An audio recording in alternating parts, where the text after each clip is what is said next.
Bootstrapping is paying your own way as an entrepreneur. If you have time funds, if the startup is a low investment cost, and you have the patience, this may be an option for you to start your business without the need for investors. Bootstrapping entrepreneurs have the opportunity to make their business exactly how they want it, which is why many enjoy the freedom of running a company without investors. When you bootstrap, you get to make your own decisions about product development, pricing strategies, and marketing tactics. You'll need two things before you can even think about starting your new business: money and time. Know how much time you have to devote to your startup before you begin. Creating a startup takes time, a lot of time, more time than you think it will, so you have to be flexible about when and where you work on it.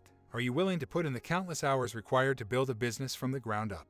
Or maybe you're already employed, and you could make some side cash by using your spare time as a part-time entrepreneur. Knowing what you are able to contribute to your own company is key. Knowing what you will need freelancers and experts for is just as important. Then you need to source those people using reputable agencies that contract out freelancers. You can also get referrals for professionals with the skills you need from fellow entrepreneurs. Being flexible about pay and time is key to finding skilled workers who can help you build your dream. Get the money. But to get the money, you have to sell yourself as much as your product. Building relationships long before you need any money is the best way to build a strong first round of funding. You don't have to live in Silicon Valley to access talented investors who can give you the tools to succeed.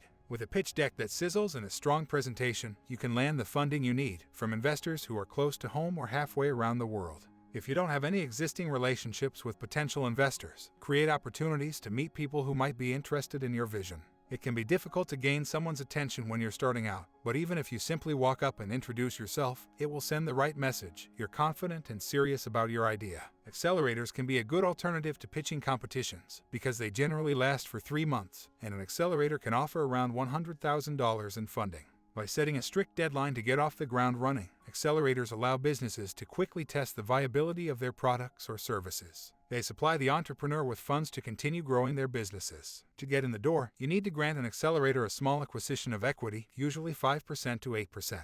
Negotiate this percentage beforehand and stick to it. With your new investors behind you, you'll be more likely to attract additional funds. If you want an injection of funding to reach the next level, it's important to identify your company's key characteristics: viable business model, scalability, adaptability, and market traction. While you raise money from investors, you should be able to prove that you're generating revenue and need a boost in funding to truly scale your business. Picking a good lawyer to work with is important. You don't want to be in the dark about whether you're protected. And while you're asking friends for investments, approach negotiations the same way you would a marriage. Don't just accept an offer because it's on the table.